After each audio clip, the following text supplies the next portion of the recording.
Years ago, I had the opportunity to speak with one of the great Kiruv giants of our generation, Rabbi Noach Weinberg Zitzal, who was the Rosh Hashiva of Eish Torah, the founder and Rosh Hashiva Eish Torah. And Eish Torah itself is a very outreach-oriented organization. People are trained from the beginning very often to learn things in a way that to be able to teach others, have an impact. And in the course of one of our discussions with Rav Noach, we actually asked him the question why he got involved, why it was so important. This goes back to the 80s perhaps at that time. And it was known. I mean, Rav Noach Weinberg was somebody who was destined to be one of the Gedolei Yador. His learning was legendary at the Mir. Rav Chaim Freund, who was his Chavrus, who was very well known in Meishrim Geula, his Shalmi, was his Chavrus. He used to tell us stories about his learning. And he was somebody like his brother, who became Rosh Hashiva of Ner Yisrael, Yaakov Weinberg. He was somebody that easily could have been one of the leaders of our generation. Had he continued along with his learning, had he decided to actually stay in learning and go that route, he would have been one of those who would have led the generation in terms of learning and hadracha. So we asked him why it was that he made the decision. Why did he choose a path of outreach instead? Right? Why abandon all of that? And with tremendous Mesiras Nefesh, tremendous self-sacrifice. His own personal self-sacrifice, his family, and a lot of stress over the years. I mean, Baruch Hashem, by the time I got there, things were quite built up. But the stories I heard of the early days and all the work that was involved in just trying to set Eish Torah up was the fifth of many attempts. And he came back with an expression, with an idea. One of Rav Noach's geniuses, amongst the many that he had, was be able to take complicated ideas and sum them up in a single phrase. Everybody can reduce things to a single phrase. The Gemara also does that to some degree sometimes. But to do it in a way that the phrase itself encapsulates the actual concept and idea, that you hear it immediately and it hits you, and this is what's going on, and plus the ideas that are implied behind it, that's a talent. That's a level of gadlus too. And Rav Noach came back with a phrase that also is legendary, and certainly for me personally it stuck with me all through the years, and is a driving force behind this seminar and pretty much all the outreach that I personally get involved with. And he said simply, program or pogrom. That's the summation of Jewish history. Program or pogrom. What did he mean by that?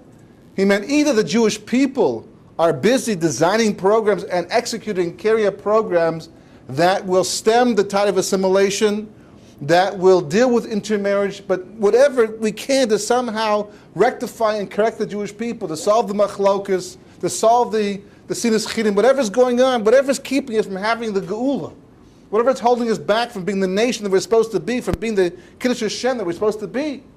We have to have a program. And if you don't, if you stay neutral, if you sit back and let things simply run their course, chas v'chalila, historically we've seen pogrom. Either an actual pogrom, or a blood libel, or certainly increased anti-Semitism. That was the choice the Jewish people had, program or pogrom. So therefore, Rav Noach, he left his learning, he got involved in Kiruv at a time it wasn't very popular, a lot of controversy, used the term spiritual holocaust in the beginning. People didn't like the idea of spiritual holocaust because it sounded too much like the physical holocaust, but today it's a very common term that's used all the time. And from that point onwards, program to program to program to try to avoid a pogrom. And the truth is, that's exactly how Jewish history has worked. One of the most important questions we have to ask and deal with, and certainly a question that on my mind, is that as being a student of history, Jewish history, basically, is that you notice there's a certain pattern. The pattern basically is that Jewish people come into a certain place, a specific place. We come in poor, sometimes unnoticed. We begin to build ourselves up. After time, we may become successful to some degree. We become more accepted, certainly more in recent times. And then at some point in time, things change. There's some kind of golden era, and then things all of a sudden change. And they get worse to such an extent that whatever we built up, we seem to lose along the way. And it maybe becomes even worse than that. God forbid, there might even be, a Holocaust as there was recently, or a little less than that. But somehow the situation always seems to go down a very dangerous path and the Jewish people always get stuck. And the question becomes, why is that the case? Why are the Jewish people always somehow in the wrong place at the wrong time when it comes to the Nineveh exile? This basically summed it up. Program or pogrom. If the Jewish people aren't actively working on some kind of program for the sake of trying to deal with the situation, the crises facing the Jewish people, the chas v'chalila, eventually things evolve into such a way that we end up having to confront the situation in terms of anti-Semitism and what may be worse that follows up to that. That was the basic idea. Another idea that emerges from that statement, other than the fact that we have to have some kind of active participation in the process of trying to get the Jewish people back on track, is that it's implying that as much as has to be done, it's not our job to do everything. Program or pogrom really implies basically that our job is to initiate. Our job is to get things going, to start something, to be working in that direction. As the Mishnah says, it's not for us to actually complete the task, but neither are we able to abandon it. We have to somehow get involved on some level. And the Medrash goes one step further. Kodesh Baruch Hu says if we open, I'm talking about tshuva, but it's the same idea by anything. If we open the door just a needle point, just the width of the point of a needle, Kodesh Baruch Hu will open it the size of a hole. Much larger. Other midrashim, Kodesh Baruch Hu will drive a wagon through it. We open a pinhole, Kodesh Baruch Hu drives a wagon through it. So program or pogrom also implies that even though the task at hand, because if you look around, there's in the world today about 12 million, 13 million Jews. Of the 13 to 12 million Jews we have in the world today right now, what's the possibility of changing the way they think? Even of the couple million that believe in Torah, believe that Kodesh Baruch Hu spoke to the Jewish people at Mount Sinai, believe in the national destiny of Klal Yisrael, believe this is the land that belongs to us, believes that this is where we have to all end up at some point in time. Even they don't buy into the idea of living here right now necessarily. How much more so that people are disconnected, have no affiliation, don't believe in Torah from Sinai. So certainly don't believe in the national goals of the Jewish people. So, are we taking on a Herculean task? We're trying to accomplish something that's way beyond the scope of any organization to be able to achieve, to accomplish. So the Medrash tells us that's not our business, that's not our job. Because L'maisa, when it comes down to it, Kodesh Baruch Hu says, initiate. Get a program going. Start it off. Do something. Show that you care. You do that part, I'll take care of the rest. I'll take care of the rest. Another idea that's also the basis of this seminar, and any program that's similar to it probably, is that I once also heard Rav Nochum, he was speaking at it was actually a Sheva Brochos for one of the students of Eish Torah, and when it came to Rav Noach, everything he spoke about, his whole mind was into Kiruv completely, that wherever he was, whatever the topic was, somehow it always came back to Kiruv Rechokim at some point in time. Speaking at a Sheva Brochos, and he made the point, he was talking about how the fact that he was once at a family simcha, family get-together, and at that get-together, they once came from Slonimer Hasidim. Rav Noach himself and Rav Yaakov, his brother, were no longer Hasidim, but they had relatives still. They were Hasidic at the time. And at one of the family simchas, a cousin came over to him and said to him, Noach, we have illustrious relatives, ancestors in the grave today, great people, who, if they made one Baal Tshuva, one person was Chosi B'Tshuva in their entire lifetime, it was a tremendous accomplishment. And they tell me about you that you've made hundreds, if not thousands, at this point in time. So Rav Noach, being the humble person that he was, came back with a mashal. He said, let me give you a mashal. I'll give you an analogy of what's going on over here, why I'm so successful at what I'm doing right now. He said, imagine a person gets off the boat from Europe. He comes from Europe, it's not familiar with modern day business practices. He gets off the boat, is walking downtown New York, and he looks down the end of the street. What does he see? This big, huge load of bricks in the air, moving from one place to another place, with the foreman hand underneath it, one hand, and he assumes this guy's carrying this entire load of bricks with one hand. Because from the distance, he can't see the big wire going up over to the crane over here. And he's like, total shock. What do they eat over here? What do they feed these people? How is it possible for this person? And two hands, but one hand yet. So after he recovers from the shock, he runs down to the end of the street to ask this person what he had for breakfast this morning, how he became so strong. By the time he gets there, the load of bricks has been put back on the ground. They're on the ground now, right? So he doesn't see the difference. He walks over, he says, "Mister," he says, how are you able to do that? How was I able to do what? How are you able to carry all those bricks and with one hand yet? He says, "What? What are you talking about?" He says, I saw it from down the street. It was like incredible. You had your hand underneath and all these bricks in the air, and then you put them down. It's like, how are you able to accomplish that? From where I come from, it's impossible. So finally, the foreign man, realizing this person's a foreigner, didn't understand what was going on. He laughs for a moment or two, and he finally says, "Nah, you don't understand what happened over here. Let me explain what happened over here, okay? You see this big, huge wire attached to the stones. It goes up to that metal bar and goes across.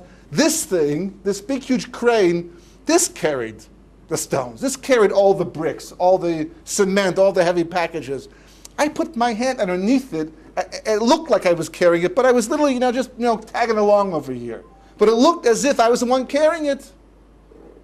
So if Noah said the same thing is true in every generation of the successes a person can have. When our ancestors, he was telling his cousin, had to make Bali Tshuva, tried to make Bali Tshuva, it was Haskalah, it was a different period of time. The world was evolving. It was not the period of history that Kosh Baruch was making Bali Tshuva. So therefore, to make one was a superhuman effort. He said, but today, Kosh Baruch Hu, this is the time. He gives man. Kosh Baruch Hu wants Bali Tshuva. He wants people to come back to rediscover their heritage from thousands of years. This is the time he's doing it. And he's asking everybody who wants to put their hand underneath the load and make it look as if they're the one carrying it. I happened to stick my hand under the load. I was the one who came along and decided to get involved in Kiruv at a time that Kosh Baruch Hu was already involved in Kiruv v'chakim. So therefore, it looks as I'm being successful doing all of this. It's not just Kiruv. It's different. Every generation has a different opportunity. Every generation basically has a different challenge and possibility that you can get involved with.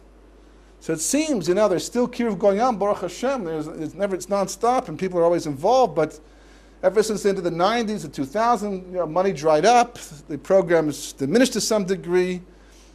It's not as popular. At one point in time, people, literally downtown New York and business offices brought rabbis in to learn during the day, and it made the New York Times. It was a topic of conversation. Today, that's all seemed to be past.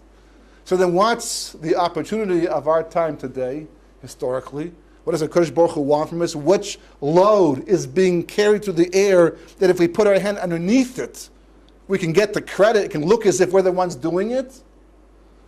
So that's basically what the seminar is coming to deal with. We're in a very, very precarious period of history. Anti-Semitism is increasing. That means something. It's not stum. It's not out of the blue. It happens for a reason. Anti-Semitism is not racism. That's clear. Historically, racism is something, by definition, is usually based upon physical difference, ideological differences. There's some kind of distinguishing factor outwardly noticeable to the world around that people pick on and they hate. But a Jew, as we have learned, can be a better American than an American can be, a better Greek than a Greek can be. We can be completely assimilated. This caught a lot of Jews off guard during the Holocaust. They thought that by being totally unnoticeable, completely living behind their heritage, having no connection whatsoever to Judaism, they'd be left alone. Didn't happen. As much as they made themselves look like the Germans or the Austrians or the French, whatever the case may be, they came after us anyhow. They brought everyone together anyhow in the concentration camps. Anti-Semitism means something. It's a message. The question is, what's that message? When does it happen? Why does it occur? Because the bottom line, the subtitle of this seminar, right, is a seminar that's designed specifically to help us mitigate the impact of anti-Semitism. That's what we want to do. The exile has to come to an end at some point in time. It has to. That's the emunah we have. That may not be real to us. We may not be accustomed to the idea because we've been exiled for so long, but it has to come to an end at some point in time. When it comes to an end, the question is going to be, How's it going to end? With anti-Semitism, the way it's always ended in the past? Or can we soften that landing? Can we actually transition in a more smoother phase? The Gemara addresses this issue. The Gemara says in Sanhedrin, brings two mimers, actually a whole series of mimers, but about two contradictions. One contradiction, the Gemara says, the Pasuk says, the Kosh Baruch Hu says, I will actually just read the extra verse itself. It's important with the Gemara. The Gemara says, Rabbi Alexandri said, Rabbi Shua ben Levi raised the following contradiction. It says, the smallest shall become 1,000-fold, and the youngest a mighty nation. I am God in its time, B'ita. I will hasten it, Achishena. Famous verse, famous pasuk, everybody familiar with it. The Gemara says it's a contradiction. On one hand, the pasuk seems to imply that the Geula will come at the last possible moment, at a predestined moment in history. Yet the end of the verse refers to Achishena, which means I will hasten it. The Talmud says it's a contradiction. How can you hasten a moment that's fixed in time? So the Gemara says, if they merit it early, and if they do not merit it in its time, meaning that the Jewish people are zoich, if they merit, they do the proper thing, whatever that might possibly be, we can speed up the Geula. We can hasten it. If we don't, the Gemara says it's going to come at the last possible moment. My nafkamina, what difference does it make? So it comes at the last possible moment. There's many people today who wouldn't mind that. As far as they're concerned, Mashiach would be a great inconvenience. There's still, the Western world's still going on. Some people are still making money. Some people are still successfully living good, happy, comfortable lives. Mashiach kind of like would be a monkey wrench in the whole system. So therefore, what's the nafkim in it? The Gemara says again, Rabbi Alexandri said, Rabbi Shua ben Levi raised the following contradiction. It says, behold, like the clouds of heaven came one like the Son of Man. That's from Daniel, talking about Mashiach in the future. It is also written, lowly and riding upon a donkey, a pasuk from Zechariah. It's a stira. The first one, the contradiction is that he comes in a dignified way with the clouds, in a very mechubadik type way. Then the pasuk, the verse from Zechariah seems to imply lowly and riding on a donkey, a very undignified way. Anti-Semitism, the war of Gog and Magog, all the things you read about the Chumash Tanakh, we're not looking forward to. The Gemara answers once again, if they merit it, he will come like the cloud with the clouds of heaven. But if they do not merit it, he will come upon a donkey. Meaning, once again, what's the practical difference? Whether he comes Achishena, whether he comes B'ita, what the world will look like in advance of his arrival. What the Jewish people will be undergoing as we transition from this period of history to the period of Mashiach. That's the difference. And we've seen in the past, and we've read in Tanakh, what that can look like. So the Gra says the following thing. We find that every appointed time can be shortened by half of its time, and this is the intention of the verse because the appointed time has come. One of the most famous psukim to do with Geula in Tehillim is Atatakum v'tarchem Tzion. Kosh Baruch Hu, you will get up and you will show mercy on Tzion. Ki eisach and kiva moed, because the time to show her favor. Tzion, Eretz Yisrael, the Jewish people, the time will have come. Kiva moed. That's what the verse says. So he says, what does that verse mean? That it means that we don't need to go to the appointed time. What is kiva moed? The appointed time will have come. It means rather the appointed time can come to us after the fulfillment of what? The second verse. The next verse says, Ki ratzu avdechas of neha v'safrayichenenu. Because your servants, they want her stones, they cherish her dust. So therefore he says, it will be completed in mercy. As it says at the beginning of the verse, you will arise and show mercy to Tzion. So he says the Medrash says something similar on the verse, and a Redeemer will come to Tzion, which we say in davening, that the arrival of Mashiach depends upon the building of Tzion. From that, we see that it's important to be proactive. If you go back over the history of the last couple thousands of years, you see all the disaster. We're told Mashiach can come early. We can hasten the redemption. We can soften the blow. We can mitigate anti-Semitism. What does it depend upon? Says the Medrash, says the Gra, says the Gemara itself, depends upon the building of Tzion. The question is, what does that mean? So before actually going to the main part of the actual program, which is the 13 Principles of Jewish History, which will answer that question, I think it's important just to have a certain historical background. The second section, the second part of this presentation really is just a quick historical overview. Not a lot of details because that would take too long and probably put most people to sleep. But the basic points, the basic ideas to understand what Jewish history is looking for. I mean, here we are, it's the year 5,771. We've been here for a long time. The Jewish people are well over 3,000 years old. We had a chance. We came to Israel with Yeshua. We've been struggling ever since. Churban Bayis Rishon, the first Beis Hamikdash, was destroyed, built by Shlomo Melech, destroyed later on. The second Beis Hamikdash. Jewish history has not been a party. There's lots of good times, and Baruch Hashem, we have enjoyed probably one of the best periods of history. But overall, hasn't quite worked out the way it should work out. All the promises of Geola, redemption, things we're waiting for, the amount of suffering we've undergone in the meantime. You have to ask the question, and what's missing? What haven't we done right? If it's just simply a function of getting everyone to learn Torah and to do mitzvahs, that seems kind of off the grid over here. Even the experts doing kiruv today are having a tough time just bringing back tens and hundreds and thousands. At the same time, thousands leave the fold, intermarry. 80% assimilation rate, at least over 50% intermarriage rate. People leaving all the time, if not completely, then partially. To make somebody to bring a person back into the realm of Torah takes at least a year, if not 2 years, and maybe many years before they become independent in their own avodas Hashem, their own service of HaKadosh Baruch Hu. But people leaving every day, all the time. So it seems kind of unfair. Not only that, but some of the best learners, some of the people the most devoted with Mesiras Nefesh, unheard of in our generation, lived in Europe in the 30s and the 40s. And they were taken too. What does history want? What is the HaKadosh Baruch Hu looking for from us? Is there something missing that we just haven't quite figured out yet? So to get an understanding of what that might possibly be, it's important to look just a little bit, going back to the beginning of Jewish history and see where that takes us until we can finally establish those 13 principles of Jewish history. So the first point to bring out, as much as we celebrate every Pesach, Yetzias Mitzrayim, a wonderful moment in Jewish people, in Jewish history. It's the birth of the Jewish people, the beginning of our existence as a nation. Actually, began a little bit earlier. Paro is the first one to call us a people, but we finally go free. We celebrate that once a year on Pesach.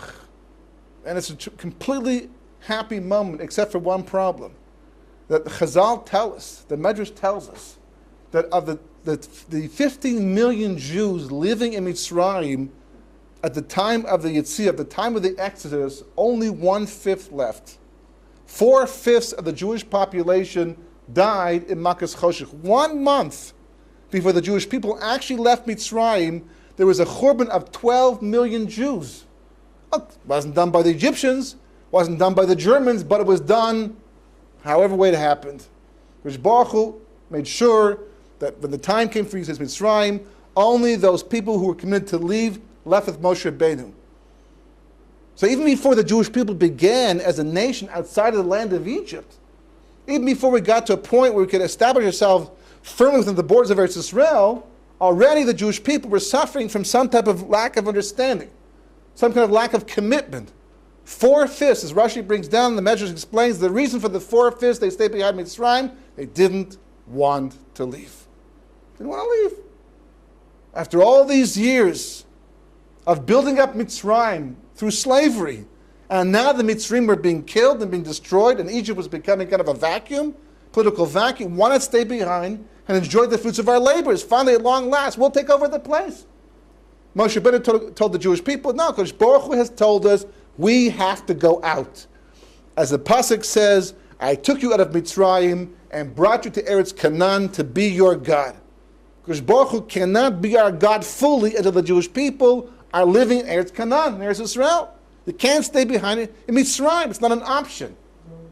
And if you choose to do so, you won't live there either. So 4/5 die in Makas Choshech. What kind of Geula could that be? Even the people who survived the Holocaust, those who actually were able to endure the camps and get out and be saved and be redeemed, when the Americans showed up, whoever saved them, and they were taken out, as happy as they were to finally be free of all the torture and suffering, they couldn't really enjoy it. Not then, not a year from then, not the rest of their lives. Remembering the family that was lost, when the four-fifths died in Mitzrayim, it wasn't simply all the bad people on one side and all the good people on the other side. It wasn't four-fifths of the Rishoyim and one-fifth Tzaddikim over here. It was families and friends. And you can just imagine at some point in time the Shabbos table, but the week, because they had Shabbos, the Shabbos table the week before the Geola. Should we leave? Should we leave? Right? Some people saying yes, some people saying no. Yeah, arguing about this thing. Is Moshe really the Moshe? Is the one to follow? We heard things about him and his brother, his family. They had a discussion taking place. And all of a sudden, the next day, only half the family wakes up. Only half the family appears. Only half the family remains able to go out, or friends, or disappear. It was a very tough moment. The Medrash doesn't speak about it in detail. The Chumash doesn't even refer to them. B'chlal. If it wasn't for the Medrash, you wouldn't even know about it. But 4/5, 12 million Jews died in Makas Choshech. It's not starting off on the right foot. There may have been some kind of a cleansing and purging, but it's not what was supposed to have happened. They were authentic Jews. Even more remarkable was that of the 3 million Jews that went out, 3 million Erev Rav left with them. 3 million Erev were able to leave with Moshe Rabbeinu, but the 12 million Jews, they couldn't find a way to get along and to go along with Moshe Rabbeinu. And even though the 1/5 goes out, the story's not over yet. Still disaster.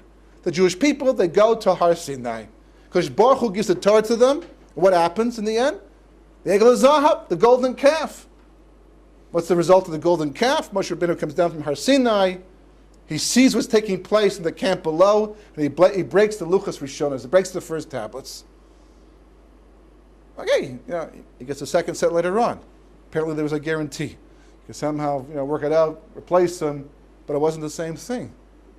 The second set he came down with were the ones that he himself carved out. He actually carved at the Luchas. Kodesh Baruch Hu wrote on them, but he carved at the Luchas. The first set of Luchas he came down with were carved up by Kodesh Baruch Hu as well. Hashem carved them out, and Kodesh Baruch Hu wrote on them. So aside from that difference, what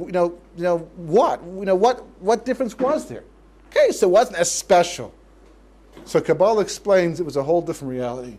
Had Moshe Rabbeinu come down with the first set of tablets, the first luchos, that would have been the beginning of Yemos HaMashiach right then and there. That would have brought an end to history. All the history, the Leshem explains, all the history, all the negative history especially, that happened from that point onward, had it not been the golden calf and the breaking of the tablets, it wouldn't have taken place. All the disasters, all the pogroms, all the blood libels, the Holocaust, all the negative history that happened since that moment in time wouldn't have occurred. Because bringing down the first set of tablets, the Luchas Rishonas, would have ushered in the era of Yemos HaMashiach right then. So already, things are transforming. Already history is going down the wrong path. Things aren't quite working out the way Kodesh Baruch Hu planned them, or the way we thought he planned them in the end. And it's one disaster after the other. The Jewish people go in the Midbar. After recovering, Kodesh Baruch Hu, he forgives the Jewish people. Moshe Rabbeinu spends 80 days in Har Sinai, davening for the tshuva, davening for the kapara. Kodesh Baruch Hu finally says, fine, okay, go ahead. We'll only kill the people responsible, and the Jewish people go on. And they keep making more mistakes, and another mistake. Until finally, they even go so far as to reject Eretz Yisrael. Reject Eretz Yisrael. Kodesh Baruch Hu says, that's it. 10 times you tested me in the midbar, that's the straw that breaks the camel's back. It's not going to work from this point onward. 40 years in the midbar. 40 years, you're going to sit here, you're going to think about what happened, until everybody responsible who's involved in this chet, of the spies, of the Meraglim, they die off. So fine, for 40 years, the Jewish people get to the borders of Eretz Canaan, perhaps at this point in time to rectify what's gone wrong, to finally make amends and start anew. Under Yeshua ben Nun, we lost Moshe Rabbeinu because of the chet of Mei Meriva, so but maybe this is the beginning. Finally, we're going to cross the border to Eretz Yisrael, and the Gra brings down that had 600,000 male Jews, based on the Zohar, 600,000 male Jews crossed the Yarden into Eretz Yisrael at one time to take the land, to fight for the land, and to live in the land. That would have neutralized the Sitra Achra completely, and that would have also ushered in Yemos HaMashiach. So what happens instead? Well, it's incredible. B'nai Reuven, B'nai Menashe, B'nai Gad, B'nai Menashe, they come to Moshe Rabbeinu and they say, we were thinking that it's nice over here in the diaspora. It's nice in Chutz La'aretz. It's nice in Avar HaYarden. We have a lot of cattle. This is good cattle land. I mean, today I don't know, today it's all desert, right? But back then I guess there was a lot of grass. This is a great place to raise our cattle. Would you mind if we don't cross the border and live in Eretz Yisrael? And Moshe can't believe it because he lives through the entire thing. Do you understand that this is exactly what your ancestors did in the past? That's the reason why we're spending 40 years in the Midbar up until now. They've been dying off every Tisha B'Av. They've been dying, burying, digging themselves graves and burying themselves inside them. And that's why we're here after all this time. And you're asking to live in Chutz La'aretz. Because Baruch Hu says to Moshe Rabbeinu, don't take it personally. It's a rejection of me, not a rejection of you. And the Medrash says on this particular point, the moment that they asked for Avar HaYarden, right? The moment they took that part of the land, that was the beginning of Galus Bavel. That's why the first tribes to be exiled later on are B'nai Reuven, B'nai Gad, and B'nai Menashe. They're the ones, Reuven, Gad, Menashe, they get exiled to Syria first, and later on comes Yehuda. And there's Churban Bayis Rishon, the destruction of the first base of Mikdash. We build another one, and that's destroyed. And from that point on, 2,000 years of history. 2,000 years of what? Pogroms, blood libels, murdering Jews. The Ziva Zohar speaks about the 1800s. In Europe, probably around, I think, Poland, he says, in his time, they thought, it must be Chevli Mashiach, he said. Because the amount of blood, Jewish blood being spilled, like almost up to your knees type of a thing. I don't know if it's really physical or just metaphorically speaking, but so much blood that's being spilled of Klal Yisrael, it's got to be Chad Mashiach. And that was the 1800s. And he hadn't seen the Holocaust yet. That's Jewish history. What about all the learning? What about all the Mesiras Nefesh? What about all the stories of people who were taken to their deaths and they stood by Kadosh Baruch Hu until the very last moment? They died that way. They lived from this world, they went to the next world, right? They didn't capitulate whatsoever. And the learning that was done in Europe and all through history, and the misses that were being performed, what about all that? What do we have to do? Is the game fixed? Are the cards fixed over here? It's basically we're stuck. There's always 4/5, and we're always going to have to wait to the very last second before Mashiach finally arrives. What's missing from Jewish history? What do we have to do? What do we have to do today specifically to try to mitigate the situation and soften the blow of anti-Semitism, perhaps erase it completely? Because as we sit here tonight, history is evolving. And it's evolving in a way that's not exactly the way we would have things go. It's changing the status of the Jewish people in the eyes of the world. There's a very interesting medrash, and it's amazing, in a sense, there's nothing new about anything I'm telling you tonight. It's all based upon Makaris and sources. Some of the history might be new, but it's all there basically. All we do is weave things together. We can't make up new sources. That's not our job. The Torah was given.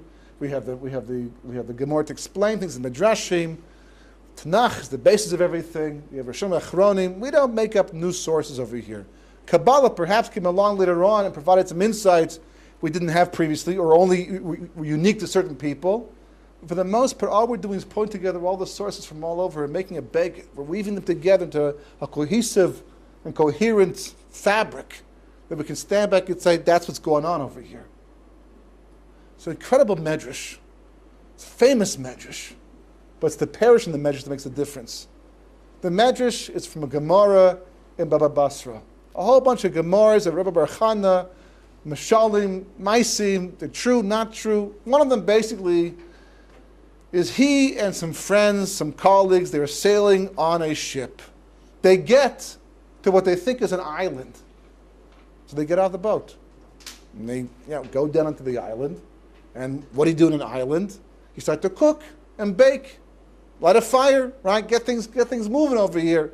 Feed yourselves. They do that. And all of a sudden, they realize it's not an island. What is it? It's a big, huge fish.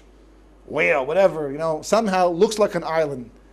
Even a whale doesn't quite look like an island, but okay. They somehow found some kind of like huge fish. Maybe it's the Leviathan, who knows? Monstrous fish that looks like an island, and they're cooking and they're baking, and this thing begins to turn over. So it turns over, and they're thrown to the water. And the Medrash concludes by saying, if the boat had not been close by, all of us would have drowned. Yeah, okay, nice story. Must be some kind of nimshol, some kind of musar haskell to take out of this. Rabbeinu Yaakov in the 1800s, explaining this Medrash, says that Rabbi Bar Chana was Rucha Kodesh. He wasn't talking stam about some incident that took place at sea. He was talking about the Jewish people, about Zion at the end of history, the time of Yemos HaMashiach. And he says, what's going to happen? At that time, he's writing in the 1800s. This is before the Jewish people could even conceive of getting back to the land, let alone controlling the land. It was a fantasy at that point in time. And he says that the Jewish people, at the end of history, they will have the land of Eretz Yisrael, but on top of that, they will have control over a people in the land. They will control a people. And the Jewish people will think that this people they're ruling over has no way to rebel or get out of the situation. That they'll always be under the Jewish control. So therefore the Jewish people will not treat them exactly the way they should, the way they ought to. And this people at some point in time will turn the plate over on its mouth. That's the lashon of the Medrash, of the parish. Meaning what? Because the Gemara uses a lashon like that, talking about Iyov. Turns the whole situation around. Flip-flop the entire thing, just like that. And the Medrash says, what's the boat? Or the Rabbeinu Yaakov says, what's the boat? The boat is Mashiach. If Mashiach is close at hand, we'll be okay. But if he's not close at hand, we will drown from the problems this people create for us. That's what the Medrash says. If you read this Medrash 25 years ago, 30 years ago, 100 years ago, it wouldn't have made sense. But incredible. To imagine, it's one thing to predict the Jewish people will be back in their land at the end of history. That's Avtach, it's a promise. Kodesh Baruch Hu made that promise to us. If you believe it, you believe it. But to assume, to predict, we're going to control a people, already it's taking a step in the realm of taking a chance that you might be wrong. But to go one step further and two steps further and saying not only will we control this people, but we will misuse these people and abuse these people, and they will flip the situation around.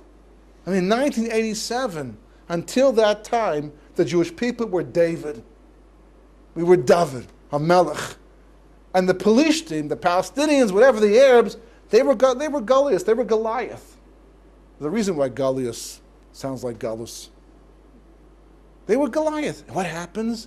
They pick up some stones, and CNN catches it on television. They throw these stones at the Jewish people, at the army. It's all fixed photography, it's all, photo opportunities. And somehow the whole thing flip-flops. We become the Goliath, and they become the David. The world looks at them as if they're the underdog, they're the David, they're the ones who are correct in fighting they're supposed to fight, and we are the bad guys over here, even though all that we're doing is defending ourselves in the land that belongs to us. Total flip-flop, just like the Medrash predicted. Well, that's remarkable. You can't take that one lightly. B'chlal. So what does it happen if that's the case? Obviously, history is waiting for something. It's waiting for something. And for 3 millennia, until this very day, we haven't answered the question. We haven't provided history with what it needs. Could be, we have no choice. Could be that there's this play, Kodesh Baruch has written the script, it's just acting itself out, and our job is basically just to do the best we can, given the circumstances, the parameters, but the Gemara says not like that. The Gemara says, Zecha achishena, lo zecha be'ita. Right? If we're zeicha, we do something, somehow we can be zeicha. Is zeicha only bring everyone back into tshuva? For sure. If it was possible to bring the majority of Klal Yisrael back to Torah mitzvahs, more than likely that would solve the problem. But that's not going to happen so quickly. Certainly hasn't happened till now. Not without some kind of major miracle. There's a side point. It's an interesting thing. I have a friend who lives in northern Israel. He himself is, not so dati at this point in time, and he's certainly working towards it. But he's very much into what's going on historically. We always schmooze about the events of today, and he can see how history is unfolding and where it's going, and it concerns him, tremendously. His wife, Bichlal, is not into this idea, and his kids, for sure, they're total, completely secular Israelis, with no eye of the future whatsoever. And their activities are exactly like that. He's called me up before in the past. What do I do about this? What do I do about that? Because he wants to have a Hamish home. Wants to have a traditional home. But his kids completely the other direction. And this way he writes me. He says, what do you think is going to happen? My daughter came home this Friday night. She wanted to go to shul. She wanted to daven in shul. She never talks about going to shul. And why? Because all of her friends who normally, they're smoking hookah and they're all these secular activities, they're all praying all of a sudden. I understand what's going on over here? Why? Because they're all talking about the war of Gog and Magog. And they think it's imminent. It's I can't convince people who believe in this stuff to think like that. And they come home totally secular, and this is their life. They're thinking like it's imminent, and they want to pray. So Zohar says that one of the simanim, the Mashiach is not so far away, very close, is that when children, it becomes so obvious on a level that even children start to ask the question, do you think it's the war of Gog and Magog coming? Are we that close at this point in time? Children love dafka little kids. It could be people who are adults who don't, as the Gemara points out, they're not so familiar with Yiddishkeit and things like that. And they can see it, they can talk about these things. That means something. Okay.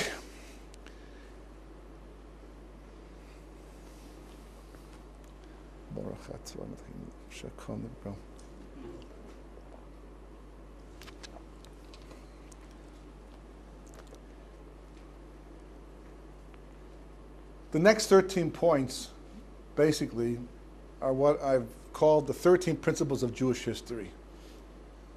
Why haven't you heard about these things before? Because basically I made them up. It's based upon an idea that didn't make up the points. Just putting together as one grouping, 13 principles. All the ideas basically from the Gemara, Chazal, you see, they're all well sourced. But there's certain ideas, certain concepts that you have to know about if you want to be able to understand Jewish history, but not just understand it, be able to work with it, be able to mitigate the effects of anti-Semitism, be able to know what the demands of history are at the time things are taking place. Why 13 specifically? Because this is called Gula Barachamim. We're looking for Rachamim over here. The exile is the exile. The Gula has to come. The issue is the Rachamim part. How mercifully it's going to take place. You'll show mercy on Sion, right? That's where we're at. We're talking about Rachamim, to smoothen the transition from one era to the next era. So 13 is a number that's associated with Rachamim, because we learn in Parsh Kisisa, but the Yud Gimel Midas Rachamim, we use them all during the Seres Tshuva, the Slichos, Yom Kippur, the centerpiece basically. We're told that when these are invoked, our tefillahs never come back empty. So therefore 13 seems like a good number. There are probably the ways to put it all in less principles. Certainly there are more principles, but these are 13 very important main principles that you have to understand and know and appreciate in order to be able to get a good handle on Jewish history. The first one. First principle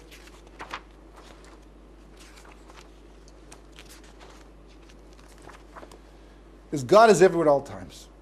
God is everywhere at all times. That's not a chiddush for most people, even people who are not. And by the way, all this material is downloadable. You get the whole manual, everything basically I'm telling you tonight. You can either get in audio. Hopefully, there's also be in video as well, and certainly written format. You can just download the file, so you don't have to necessarily take notes if you don't want to.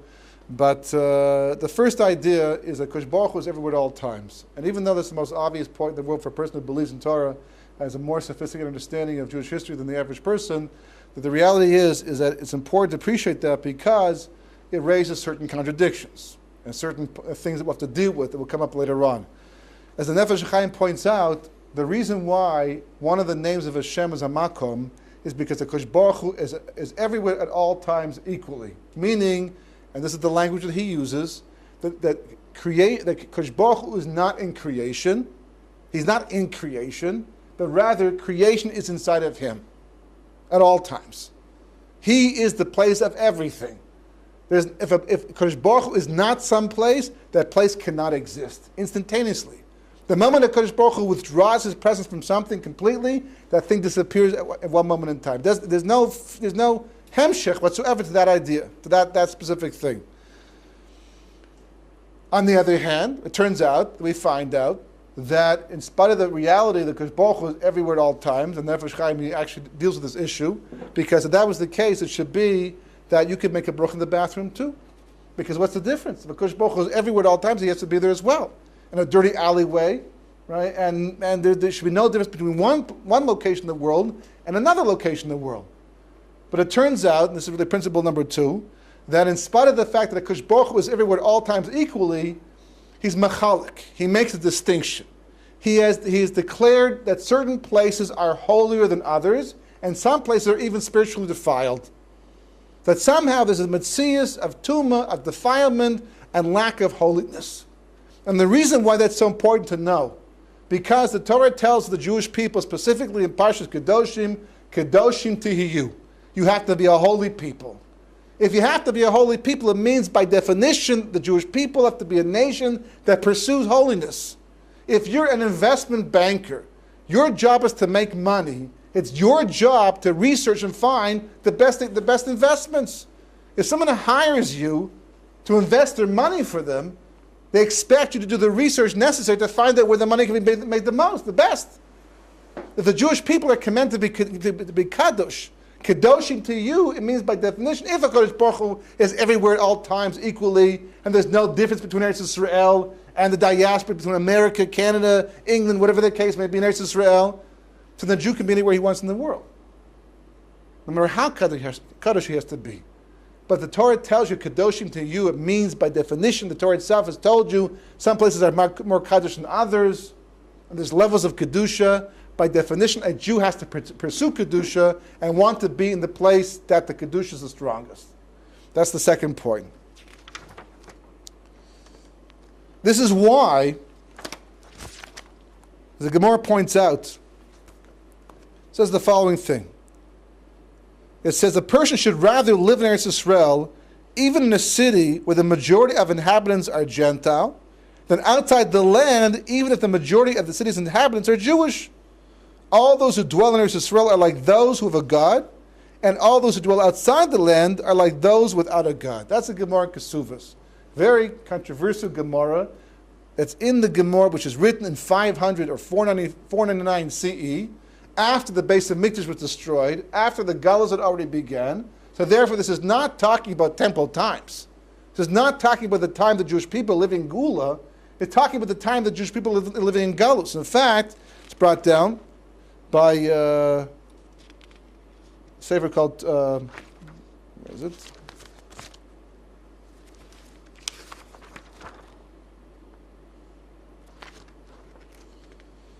But then the sefer called by Tuva Aris explains even during times of the Churban, this idea is true. Even the Jewish people are actually living in Eretz Yisrael. Even the time that the nation is scattered, and we no longer live in a time of Geula, the idea of this Gemara still holds true. Why would that be the case? Normally, when we think about raising families, we think about the Jewish people living as a nation and we have to raise our families, we choose a community where we have the most amount of spiritual support. We find people that live and look just like us in order to be able to have that type of spiritual support. But the Gemara is telling you there's a certain koyach, even though a place in the diaspora may be a city, a community that's most like you in the way you plan to raise your children, still it's better to live in Eretz Yisrael. And this is the chiddush of all, not that just stumble in Eretz Yisrael, but even if the city you're living in is a majority of Gentiles, it's still a better decision. There's only one reason why that could be the case. There must be some kind of benefit that you get living in Eretz Yisrael that you don't get in Chutz La'aretz, so somehow compensates even more so than having the support community around you of people who are like you. That's the implication of the Gemara. So then what is that? So that comes to principle number 3. The Shechina goes into exile with the Jewish people. What's the connection? What's the kesher over here? Yaakov Avinu is forced to leave Eretz Yisrael. He's forced into Galus. Took the brachas from Esav. Esav threatened to kill him. Yitzchak and Rivka realized the danger. They sent him to Lavan in Paddan Aram in Mesopotamia to save his life. He's forced to, he doesn't want to leave. He hated leaving the borders of Eretz Yisrael. This is the place that he wanted to be. But he has to go. So he's on his way. He actually leaves the borders of Eretz Yisrael, and he realizes he lost or he missed an opportunity to daven on Har HaBayis, a very special place, because that's the place of the Akedah where Yitzchak, his father, was basically offered up to Kodesh Baruch Hu. And that's the place that Avraham understood was the Shar Shemayim. And that's the place that Adam HaRishon was created. He understood the Koyach of Har HaBayis. He was a Navi, one of the Avos. So therefore, he regretted the fact that he missed the opportunity, Kodesh Baruch Hu, the Kfisas Aderech, and he brought him back to Eretz Yisrael. He goes to Har HaBayis, he davens, and Kodesh Baruch Hu makes it. The sun sets early, he davens Mari, forced to sleep there that night, and he has his famous dream. Angels going up and down the ladder. And he wakes up the next morning, and he makes 2 statements, 2 declarations. He says, this is none other than Beis Elokim. This is Shar Shemayim. This is the gate of Shemayim. Okay, that's true. I mean, you knew that. It's not a chiddush, and that was already that idea was what brought you back in the first place. And then he goes one step further, and he makes a vow. And the vow that he makes is, therefore, if you will take me and follow me to chutzlars and to diaspora, and you'll protect me and take care of me, and you'll clothe me, and you'll feed me, and do all these things for me, and bring me back to Israel, then you'll be my God. That's what Yaakov says. So the first question that has to be asked is that why even make the declaration, this is Shar Shemayim? Yaakov knew this in the first place. That's what brought Yaakov back to Israel in the beginning. Second of all, what's the neder? What's this vow he takes? All of a sudden, why is it the response? Why now? Why not earlier? Why not yesterday? Why was the dream that prompted him to have this type of reaction?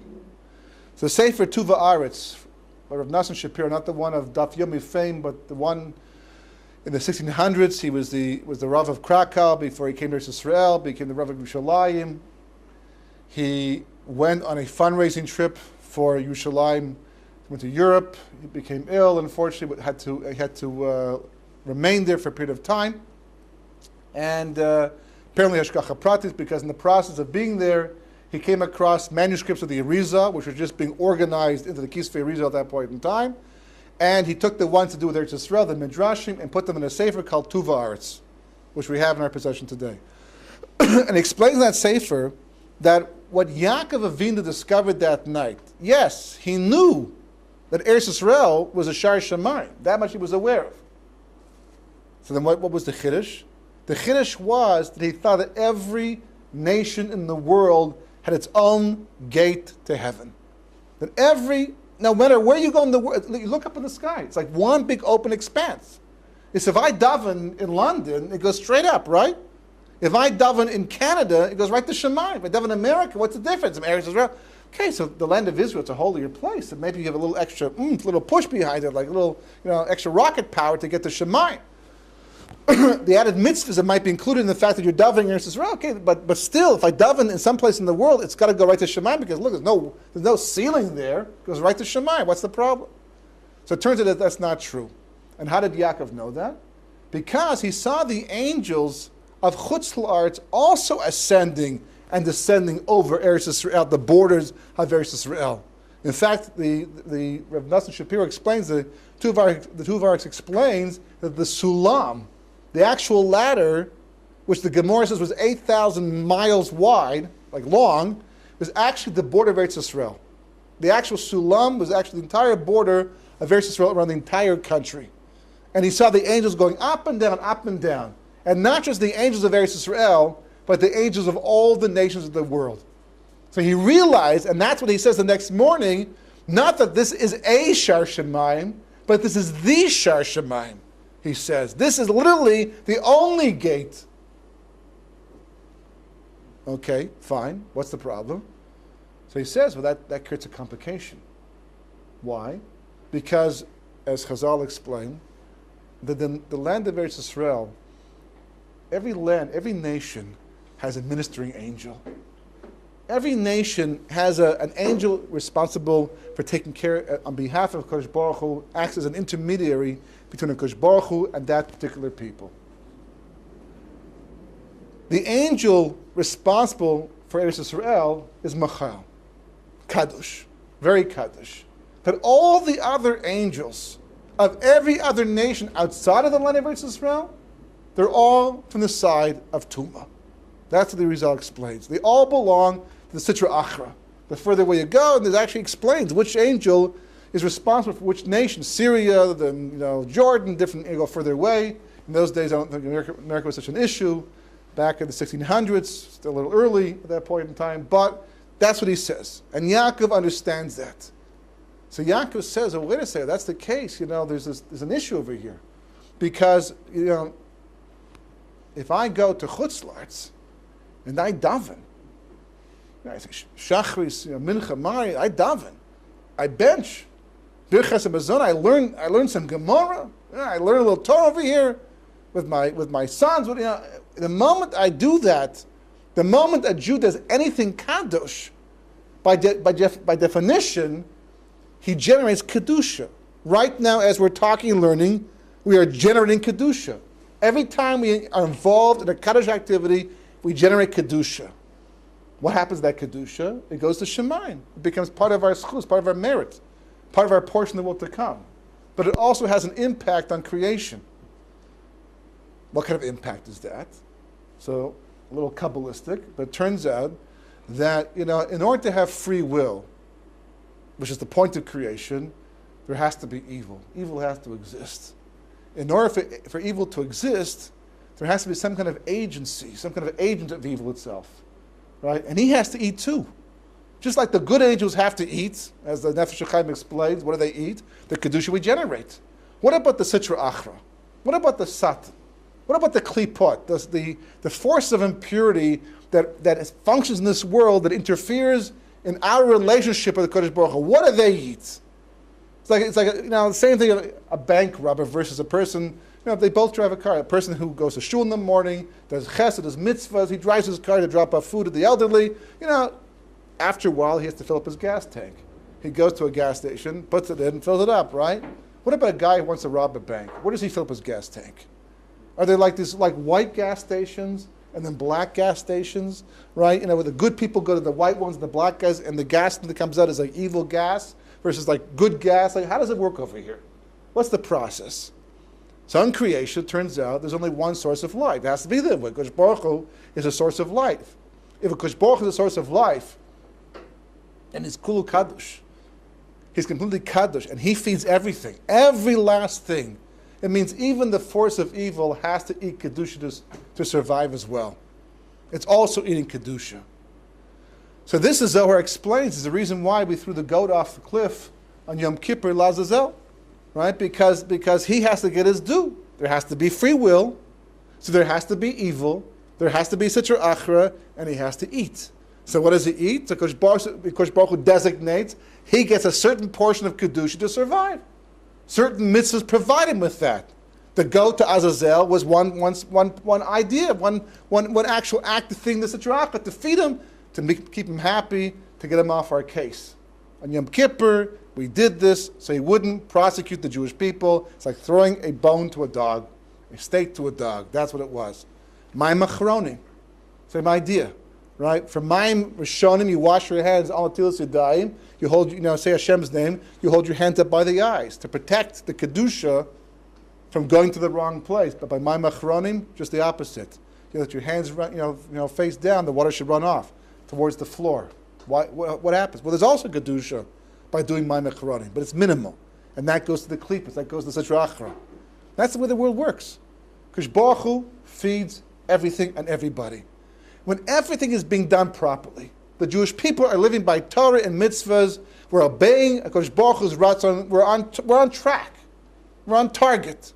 So then basically the world's in balance. The Sitra Achra, the Klippas only get their due. And therefore they only get so strong. And therefore they can only test us so much. And they can't overcome us. That's Yaakov fighting with the Malach. Everything's in balance. And Kedusha can win with the proper amount of will.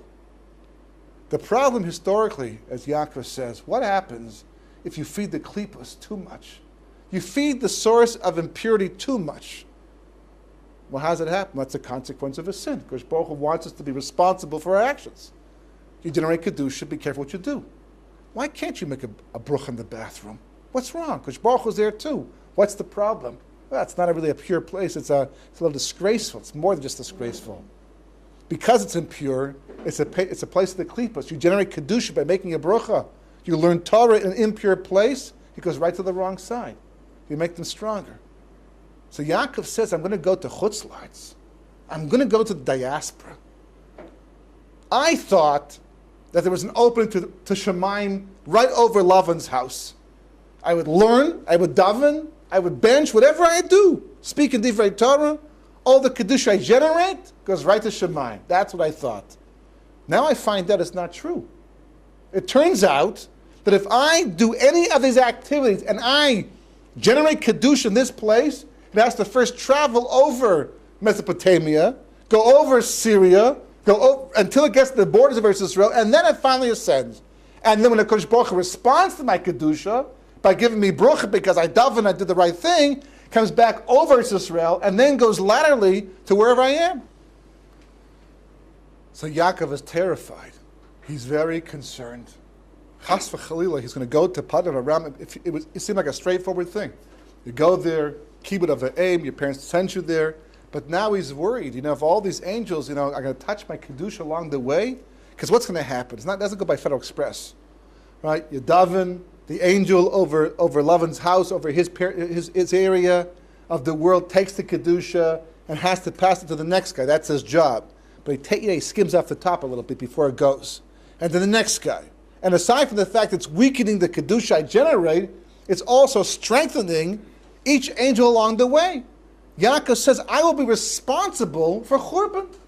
I will strengthen unduly the Klippas, the negative force of creation, through my learning my mitzvahs, and that's unacceptable. But I have to go. But that's unacceptable. But I have to go. So what do I do? So he has a patent. He says, if I have to go, Kodesh Baruch Hu, then you have to go with me too. Your job is going to be to go with me and to protect me and to make sure that whatever Kedusha I generate, because I'm going for the right reasons. I don't want to go. It's not a pleasure trip. I've been in the army for 3 years, traveling the world to see the sights. This is me going because I did what my mother told me to do, which got me into trouble in the first place, and then my parents sent me. I'm going for a halachic reason. So therefore, you owe it to me to protect me and the Kedusha I generate when it chutzlarts. And if you will do that, then you will be my God. Because that clearly shows the connection is eternal. That's where the patent comes from. The dream tells him what to do, and that's his understanding. So Kodesh Baruch Hu is masking, and he goes with him. And to such an extent, you have to understand and appreciate this, to such an extent that he prospers unbelievably. He says, Lavan kept trying to, rip him off. Kept trying to pull the wool, literally the wool, because they were dealing with sheep, the wool over his eyes. Kept changing his maskara, his salary, more than the government does it, right? Kept and Lavan says, if it wasn't for the fact that your God protected you, it's an amazing thing, by the way, isn't it? That Lavan, who's a Russia, becomes Bilam later on in history. This guy's holding a Memtesh Shai Tuma. He's at the bottom, and he can see God. And he can see the bruch of having sons comes because of Yaakov. That's an amazing clarity. Not just him, but Avimelech too, and Fichel de Kamat to Yitzchak and say, we see that God is with you. Well, how do you see that? I mean, these are people, these Gentiles are holding a very Avodah Zarah. These people are involved in Avodah Zarah. Because the Shekhinah was with Yaakov. The Shekhinah went with Yaakov. What's the impact? When the Shekhinah goes with the Jewish people into Chutzlarts, It's Ki'ilu, the borders of Eretz Yisrael have expanded to encompass the Jewish people wherever they have to go. So all of a sudden, the Kedusha that we generate in Chutz La'aretz is protected. It will feed the Klippas, but only as much as the Kodesh Baruch Hu determines has to be the case. Because don't forget, Halachahi, Esav, Sona, Yaakov. It's the way of the world. That Esav hates Yaakov, and Lavan hates Yaakov. We see, as the Haggadah says, the Arami, he wanted to destroy me and my family. He hates us. So why was he behaving so nicely to us until now? Gave me his daughters, supported me, took care of me. Okay, he tried to do negative things, but overall it was a pretty good run. Why? Because that's the power of the Shekhinah being with the Jewish people in the Chutz La'aretz. And you make money too, and you're successful. Because you know something? It takes a lot more than brains and ability to become rich amongst the Gentile nations. We've tried it before, and they've killed us. They blamed us. Blood libels. We're taking their money away from them. If the Jewish people are being successful in Chutz La'aretz and we're being protected in Chutz La'aretz, it's because the Shekhinah has gone with us into exile. Shekhinah Begalus. That's the concept. That's Yaakov's vision. That's Yaakov's understanding. That's the limud. The Shekhinah can go with the Jewish people to exile, and when it does, the metzias of Chutz La'aretz doesn't affect us. We're protected, we're successful, we're even respected to a large degree, as long as the Shekhinah is with us. Which brings us to principle number 6. Anti-Semitism means the Shekhinah is moving on. We also learned this from Yaakov Avinu. It's right there in the Chumash. It's an amazing thing. It's right there in a pasuk, not even a medrash. What does the verse say? Yaakov comes back. The Torah comments and said that his brothers-in-law, these are the sons of Lavan who did not exist before Yaakov came. Their father has said that Yaakov is the reason why they were born. Before it was just Rachel and Leah, tending the sheep. They owe their lives to Yaakov. What do they say instead? That he, Yaakov, our brother-in-law, is getting rich off our father. It's a blood libel. It's a blood libel. What's the next thing the Torah says? Yaakov noticed that Lavan didn't smile the same way he did yesterday. The Torah is very specific. It's kind of like, it's interesting how it phrases this. He didn't smile the same way. Imagine, you got to work with someone for 15, 20 years, and they're always nice to you, and you come to work one morning, and they don't smile the same way. Good morning. Good morning. Not like yesterday. Yesterday was like, yeah, good morning, how are you? How's your wife? How's your family? The whole thing. Right? Good morning. What do you assume? This guy's an anti-Semite. He's like going to turn against me. Right? I got to watch my, fear for my life. Can't go to the bathroom at the same time because who knows what's going to happen. Maybe he had a bad breakfast. Maybe he lost money in the stock market. He had a fight with his wife before he came to work. Who knows? So the first thing you might say is, "What's the matter? Can I help you? You have a bad experience. What's the problem? I see you're not as happy and jovial as you were the day before." What does Yaakov do? He sees that Lavan didn't smile the same way. Like half of his mouth didn't go up, and the other half did. Like that little nuance of difference between yesterday and today. What does Yaakov say? We have to go. We have to go. It's time to leave. Time to pack up. He goes right home, talks to Rachel and Leah, and says, we got to go, pack up, take the whole family. It's time to go. They say, we're masking because anyhow he treats us like strangers, but that's his response. And then God says, now that you're leaving, let me tell you, it's time to go. It's time to go, and I'll be with you the entire time. And they all pack up and they run away, and the most bizarre thing happens. Totally bizarre. Yaakov doesn't even stay to say goodbye. It's Chil Hashem, no? After all these years, Mitzrayim can convert to Judaism after 3 years because they were hosts for us. They hosted us. So therefore, we're nicer to them than to Amalek. Amalek cannot become a ger, but Mitzrayim can become ger after 3 generations in appreciation for having hosted us. With hosts like that, you don't really quite need enemies anymore. That's called hosting? Well, Lavan was a better host. Kinireh. We married his daughters, right? We lived in his house. He was, kind of mishpach over here. He was a better host. So what are you worried about? Not to leave, not to say goodbye? Isn't that kind of chil Hashem over here? And what are you afraid of?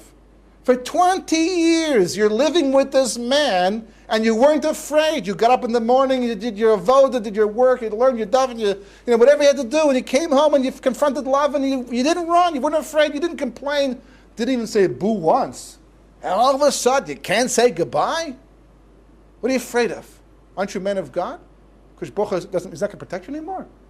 We're talking about a Yaakov Avinu, on a level of Bituch and Amunah, a Navi, a powerful individual who can perform nisim at will. What are you afraid of? Not of Lavan, that's for sure. So what are you afraid of?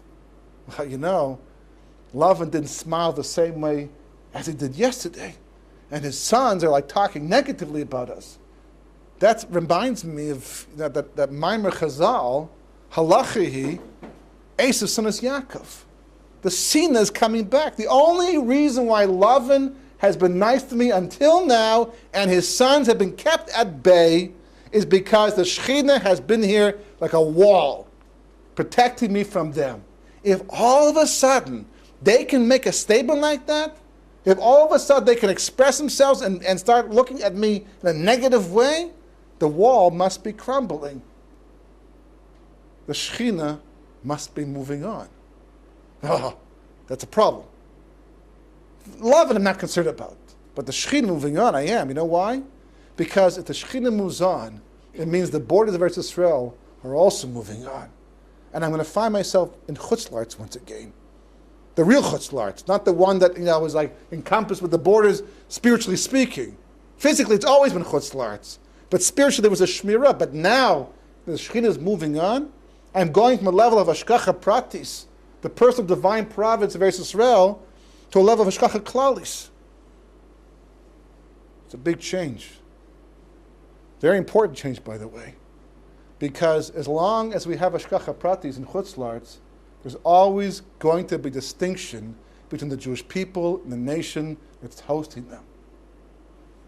Today, we don't find it so much. Today we find that the Jewish community in Chutzlarts is being just as affected as the Gentile community. In fact, not too much time to go to right now, but many examples of how basically the problems that affect them are affecting us. The earthquake, hurricane, affects us all the same way at this point in time. It's a warning from Shemayim. The distinction begins to disappear between us and them, and we're affected by the same hashgacha that they undergo at the same time. So Yaakov says, what am I concerned about? I can't even stay to bench. If the Shekhinah is moving on, I can't daven mincha here, and I have to daven mincha. Lavan's far away. I can't say goodbye. Okay, write him a little notice like that. Send him an email, call him, using Skype or something. But I can't stay here any longer, because if I stay here a moment longer, the kedusha I'm going to generate is going to feed the wrong side, and that's the worst thing that can happen to me and to the world. So therefore, Yaakov is forced to run. He's forced to flee. There's no choice. Shekhinah is moving on. The protection is gone. Generate kedusha, negative result. Got to move on.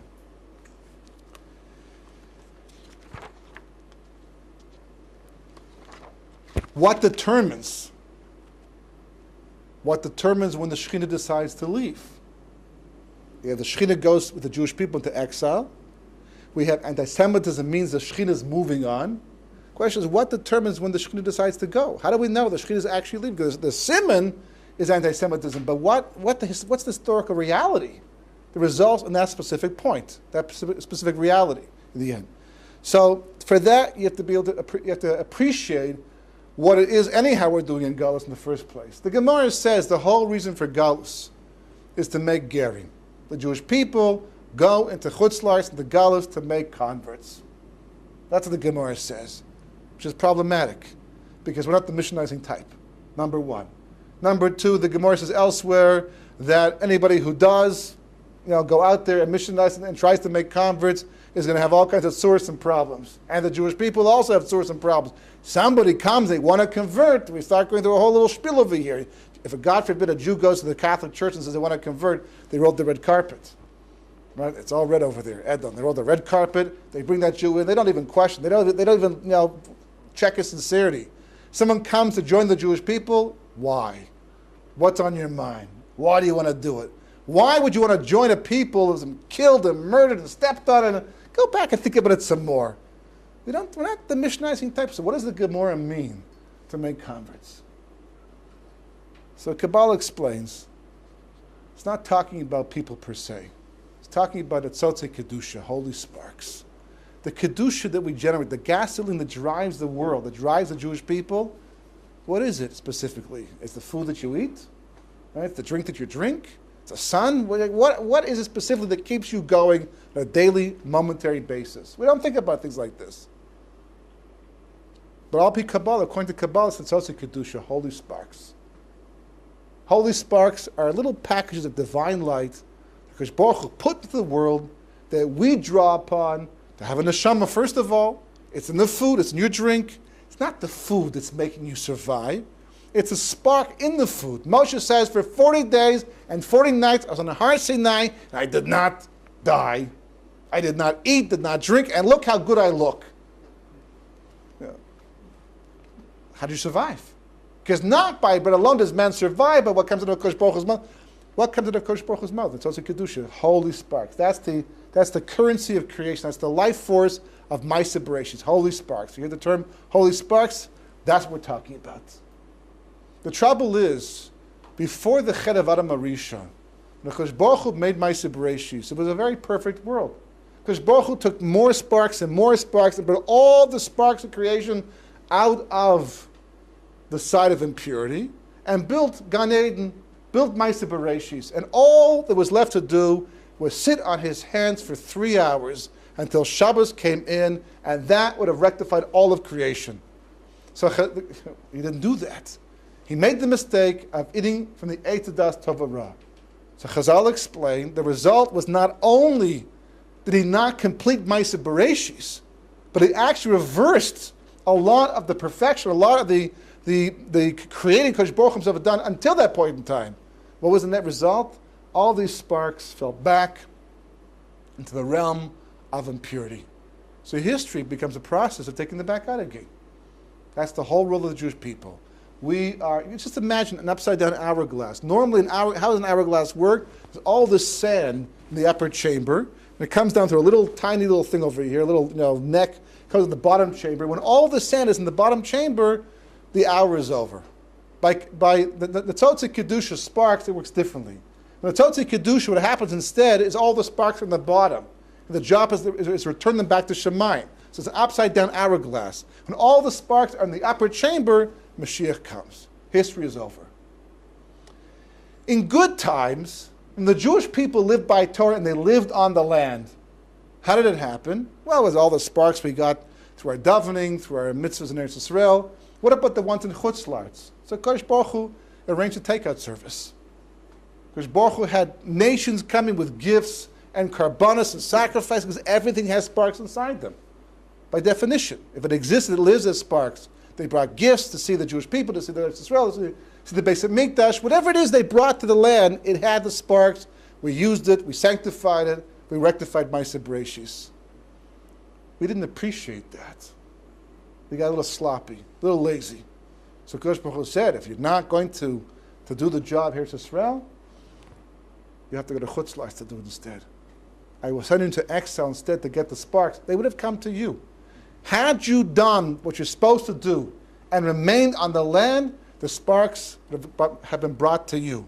You didn't appreciate that? You go get them yourselves. And that's what the Leshem explains, the Gemara means to make converts.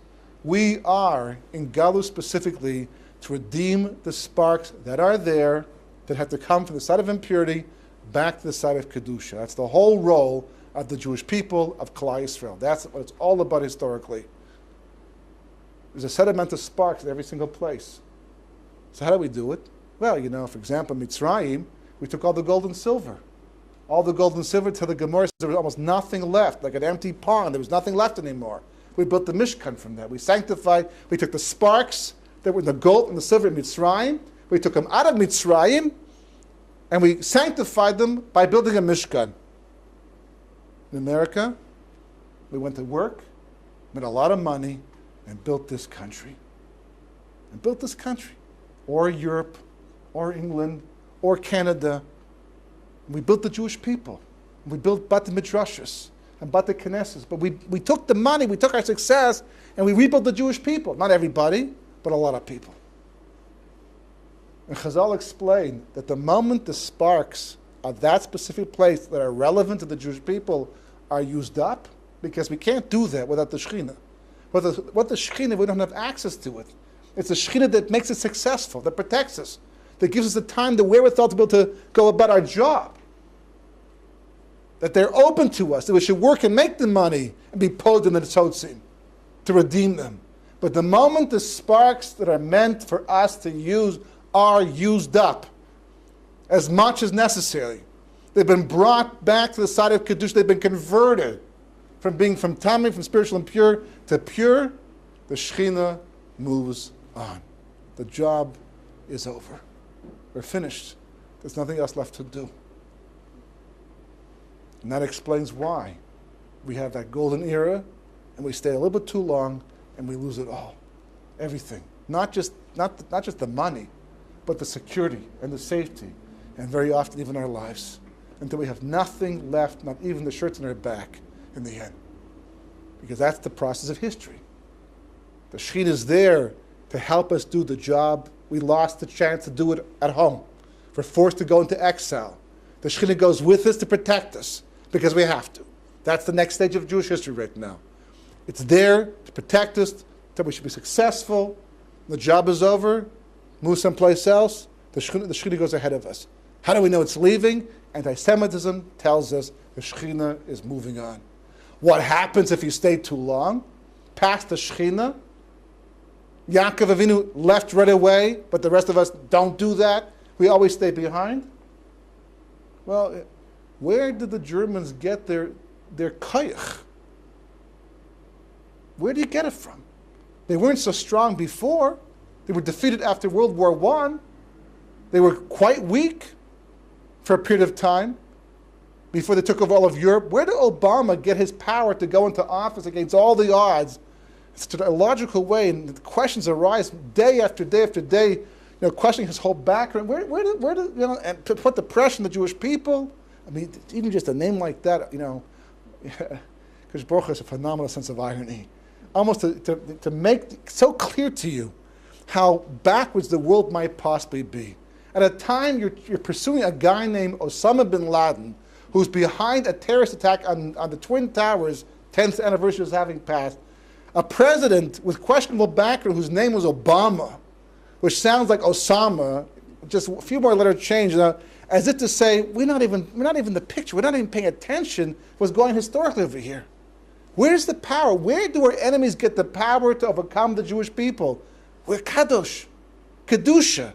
The Shekhinah is with us. For 20 years, Lavan couldn't touch Yaakov. All of a sudden, he's afraid. Where does Lavan get it from? Where does Bilam get it from? Where do the enemies of the Jewish people draw their power from? Not from doing mitzvahs, not directly from Hakadosh Baruch Hu. They belong to the Klippos. The Klippos are the source of their energy. Well, that means the Klippos are getting stronger. Klippos are getting stronger. Well, they're only supposed to get so strong, but they're getting really strong, super strong. They must be like eating after hours. They must be stealing some food here. Where are they getting it from? They're breaking their diet over here, eating in the closet behind. What's going on? Where are they getting it from? There's only one source of kedusha in the world. The only people who can generate kedusha are the Klal Yisrael, the Jewish people. Somebody is generating kedusha in the world, and it's feeding the klippos unnecessarily. Well, there's Jews in Eretz Yisrael, and there's Jews in Chutz La'aretz. Says the Tuva Aretz, it's never the Jews of Eretz Yisrael. Why? Because the opening of Shemayim is right above us. And the angel responsible for taking our tefillas and kedusha to Shemayim is Machal, he's Kadosh. So all the kedusha you generate in Eretz Yisrael, by definition, goes right to Shemayim. The klippos don't get a chance to take from it. That's the kedusha of Eretz Yisrael. So then where else? Where else can he get it from? There's one other place it can be. In Chutz La'aretz. But divine protection. For 20, 30, 40, 50 years, we were protected. But there's anti-Semitism. Oh, anti-Semitism means the Shekhinah is moving on. But why would the Shekhinah move on? I mean, don't we have more to do? Well, financial success is dwindling also. It's also, disappearing in the end. Simanim. These are simanim. The Shekhinah has moved on. Where's it going to? Well, in the 1800s, the early 1900s, it could have gone to all kinds of places. Australia, South America, Canada, there's lots of places left to go. But the Holocaust changed everything. The Holocaust fulfilled the final curse mentioned in Parshas B'chukosai, where it says that I will gather you in from the four corners of the world. Every klala, every curse in this week's Parsha coming up, and Parsha B'chukosai, everything that Kosh Baruch Hu would happen, the Jewish people don't live by Torah, has happened. There was one thing left to do, and that was to scatter the Jewish people to the four corners of the world, because that's where he's going to get us from. He can't gather us in from the four corners if we don't go there first. World War II took care of that. Took the Jews of Europe, scattered them all over the world, to the four corners of the world. So where's it left to go? It says, at that point, I will remember you, and I will remember the land. And right on time, the land was remembered. Exactly after the Jewish people were scattered, the land was remembered. And the miracles building up Eretz Yisrael over 70 years, where's the Shekhinah going to go to in the end? What's left? There's only one place. Principle number 6. We just did. The Shekhinah leaves and the job is done. Principle number 7. The Shekhinah never leaves Eretz Yisrael. It can leave other places, but a person could ask the question, well, the Jewish people have been exiled from here as well. How do you know you're safe over here? Maybe the Shekhinah is also moving on from here. So even during the time that the Jewish people were exiled, the Shekhinah never left Eretz Yisrael, which is why we had to be exiled. If a husband and a wife, chas v'chalila, have shalom bayis problems to the point that they separate, not as a divorce, but actually separate, someone's going to leave. If the wife decides to stay in the house, the husband has to go. If the husband stays, the wife has to go. But someone's got to go in the end. If the Shekhinah moves on and leaves Eretz Yisrael, the Jewish people don't have to go into exile, because the Shekhinah is already gone. It's left us, gone someplace else. All that has to happen is the Shekhinah moves on, and our neighbors will take care of the rest. They'll just come in and wipe the entire people away. If the Jewish people go into exile, it's because the Shekhinah stays home. It stays in Eretz Yisrael. In fact, the Medrash says, based upon the pasuk in Shir Shirim, the pasuk says, "The voice of my beloved, behold, it came suddenly to redeem me, as if leaping over mountains, skipping over hills in his swiftness, to redeem me. My beloved is like a gazelle or a young hart. I thought I would be forever alone, but behold, he stands behind our wall, observing through the windows, peering through the lattices." That's what the pasuk says. Says the Medrash, "Behold, he stands behind our wall." This refers to the western wall of the temple. Why so? Because God has sworn that it will never be destroyed. Rabbi Elazar said, "The divine presence never departed from the temple, as it is written, for now I have chosen and sanctified this house so that my name shall be there forever, and my eyes and my heart will be there all the days." Even when the temple is destroyed, it remains in its sanctity. Even when it is destroyed, God does not leave it. Rabbi Achaz said, the Shekhinah will never depart from the western wall, as it is written, "Behold, he stands behind our wall."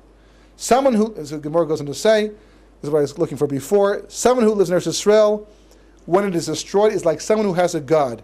However, someone who lives there while it is built up literally has a God. But someone who lives in Chutz La'aretz never has a God, says the Tuva Aretz. The Leshem adds, all that occurs for some reason or through some messenger is the result of God. May his name be blessed. Everything is a function of Hashgacha Pratis, who is the soul of the soul, causing everything to happen. He is inside everything, the force behind all that exists, and he alone does everything.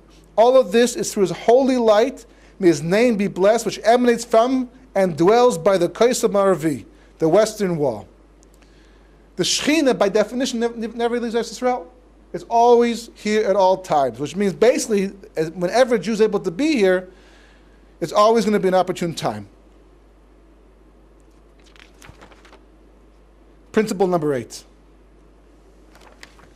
Having said that, right, having pointed out why the Shekhinah leaves Chutz La'aretz, why it moves on, Why the Jewish people become vulnerable, they stay beyond that time. It's important to know that there are deadlines in history. History has deadlines. For the most part, people live life, live history as if it's open-ended. There are people who have no idea that history is only meant to last 6,000 years from the beginning until the end. 5,000 years, 6,000 years, 7,000 years, 10,000 years. As far as they're concerned, there's no sense of immediacy. Rather, in fact, the Gemara says that all the cases have passed, and the matter of redemption depends only upon repentance and good deeds. But Shmuel maintained it is sufficient for the mourner to keep his mourning. The Gemara is talking about katesim, or kates, what we call endpoints in history. The point of endpoints, of katesim, of a kate itself, is because basically it indicates to us there are two levels, there are two modes of history. There's the general history that we're used to on a daily basis, where Kodesh Baruch Hu seems to have withdrawn from the events of everyday life, to the extent that people can do whatever they want. It's not true. That's just the way it appears. But history seems to run its course. And then there's a kates. An example of a kates takes place with Yosef at Tzaddik. Yosef goes down to Mitzrayim after being sold by his brothers into slavery. He's down there, and he's sitting in jail. He was accused by Potiphar, the whole episode over there, and he's sitting in jail. All of a sudden, Paro has dreams. And in these dreams, he sees things that don't make sense to him, and he's forced to turn to his Chartumim, his magicians and dream interpreters, and ask them for an explanation, and they give him explanations. The Gemara says they actually give him explanations that don't sound too invalid, but for some reason he doesn't accept them. And because he doesn't accept them, he's forced to find out and look for somebody else who might be able to interpret them properly, so that the wine steward remembers Yosef in jail. They bring him out, they shave him, he becomes viceroy over Egypt overnight, just like that. Boom, boom, boom, boom, boom. One step after the other. That's the power of a kates. During a non-kates period of time, there's not a kates that's immediate, affecting history. For the most part, Kodesh Baruch Hu steps back, or it makes it appear like he steps back, and gives us a chance to basically, to live Torah mitzvahs and use our free will to maximize our schar and what to come. But there's a goal to history, especially since the Jewish people are in exile. Redemption is a goal that has to be met at some point in time. A kates is a moment that history turns a corner. It's a piece of redemption, if not the actual redemption itself. When that happens, all of a sudden, history changes tracks. It was the first thing that Paro dreamed. It was the first thing that Paro turned to interpreters who could not interpret his dreams. No, Paro was always dreaming. But Joseph had to get out of jail. The kates had come. 12 years was up. It wasn't about Paro. It wasn't about famine. It wasn't even about Yaakov and his family back home. It was about Yosef getting out of jail after 12 years and fulfilling his dreams to become viceroy of Egypt, to move history to the next shlav, the next level. So therefore, Paro was given specific dreams his Chartumim could not explain. Or if they explained them, it was in a way he could not relate, so he would be forced to look for somebody else. Forced to look for somebody else, he would take Yosef. That's bizarre. As much as we consider politicians to be crooks, the reality is that we don't go looking for them in penitentiaries. Some may end up there sometimes, but that's not what we go looking for. When was the last time that someone had a prison record? Today, especially, you have even a little smudge on your record. It's going to be held up in the public light, and you'll be forced to resign from running for president or whatever, governor, whatever the case may be. Yosef is in jail. He's accused of adultery. There's a little interaction in Parshas Miketz between Paro and Yosef where Paro questions this, and Yosef actually proves his innocence in the end. But for the most part, at this point, Yosef is not exactly the kind of person, because not only was he in jail, but he's also Jewish. Ish Ivri, who we learn about later on that the Egyptians had a problem with. And you're making him second in command over all of Egypt? That should never have happened. Should never have happened. But it did anyhow. Why?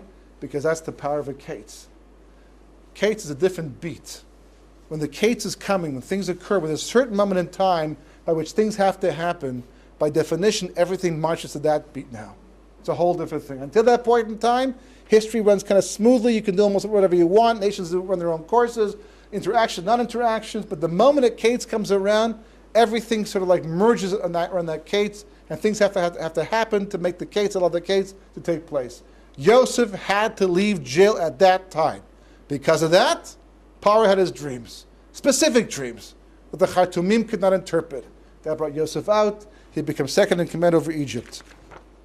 There's quite a few examples of that, right? But the next point is that not only does history have Katesim, but it has built-in deadlines too.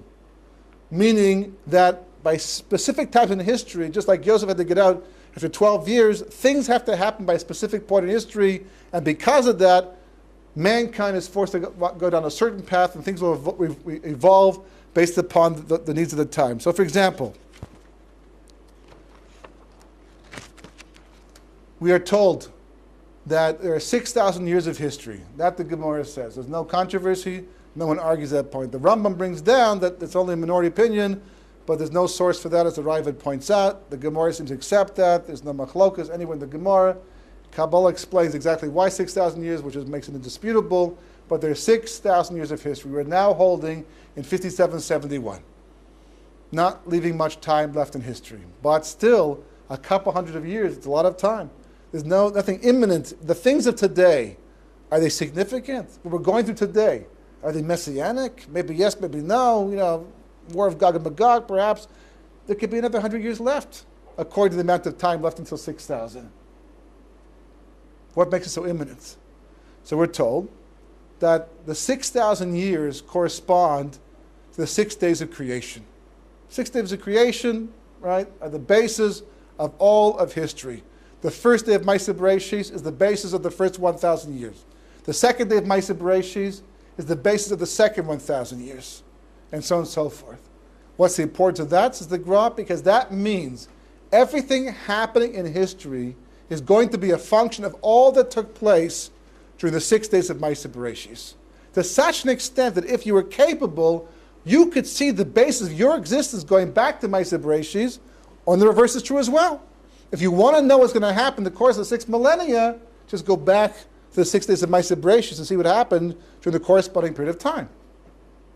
The trouble is, when it comes to Ma'aseh Bereshis, history itself, we don't know what God was doing hour by hour. Day by day, yes, but not hour by hour, except for one day. The Gemara says that day 6, we know every single hour what God was doing. The first hour he gathered together the dust, the second hour he formed the limbs, etc., etc., etc., the whole thing. Till finally Adam was created. The 6th hour he named the animals. The 7th hour he got married to Chava, she was created. The 8th hour they procreated. The 9th hour God said don't eat from the dust of Ra. The 10th hour they ate. And from that point everything's downhill. That's Galus. That breaks the whole pattern. That's what we're trying to rectify. As Chazal pointed out, the gematria of Nachash and Mashiach are the same, because that could have been the messianic moment. Every negative moment has a positive potential. If Adam had not eaten from the Eitz dust of Ra, that would have brought in the messianic period of time. By eating from the Eitz dust of Ra resulted in Galus in the end. In the end of history, just the opposite will happen. Mashiach will come to undo what the Nachash himself began. So the Gra says, based upon that, make the calculation. Turns out that as of 1990, 5750, we entered a period of time. You divide up the millennium based upon the hours of Ma'aseh Bereshis. Normally you divide by 24, but the Leshem explains you divide by 12 as opposed to 24, because we're comparing creation hours to actual events, not nighttime hours. Because Baruch Hu did not create. That's why the Yechulu Shemayim Varetz Chotz becomes a gematria of the 72. The Yechulu is Chaser. It's missing a Vav, as the Rokeach points out, because the Kodesh Baruch Hu created during the 12 hours of each day. So therefore, divide 1,000 by 12. It turns out as a 5750, 1990, the world entered a period of time corresponding to the 10th hour of Ma'aseh Bereshis, when Adam HaRishon ate from the tree of knowledge of good and evil. There's a significance to that. It means that history turned a very important corner. For the first time in 5,750 years, we entered an era of time that corresponds to when the original Chet was created, was actually executed, which means basically as of 1990, that's already 20 years ago, we entered a period of tikkun like no other through history. If that was the case, you expect events to actually, to reflect that. You go back and you see exactly that's what happened. The world turned the corner in 1990. The Persian Gulf War began. Russia collapsed around that time. There was Jews emigrating from Russia to all places in the world, and Israel as well. For better, for worse, but that's what the world was transformed. And that was the beginning that the Arab world began to ascend in the eyes of the West, and the Jewish people, the Jewish lobby began to lose its strength as well. We entered an 83.33-year period of time that corresponds to when Adam Rishon ate from the eighth dust of Ara, which means that we're living in an era of tikkun by definition. You have to know that. It changes everything. Which explains why our generation is one of das, one of knowledge. The tikkun back then would have been to not eat, or as the Rizal explains, eat from the Tzachayim first. Likewise, a generation, the whole issue today, when Russia collapsed, it was the last place that Jews were being held captive physically because they were Jewish. Did the exile come to an end? It didn't come to an end. The exile is just as strong as ever before. But what's being confined is the Jewish mind, what we think, the knowledge that we learn. That's this era corresponding to Adam's Chet. So that would still leave 83.3 years of time, of history. After about 20 years later, we still have 64 some odd years left to go. It's also still, it's not 200 years, but it's still 60 years. It doesn't make the events of today imminent. So for that, you need another case. And that case basically is what the Zohar brings down. And as of 5786, according to Rabbi Yitzchak, 5790, according to Rabbi Yehuda, the Leshem brings us down basically as fact that that's when the era of Techiyas HaMesim is supposed to begin, which basically translates as the resurrection of the dead.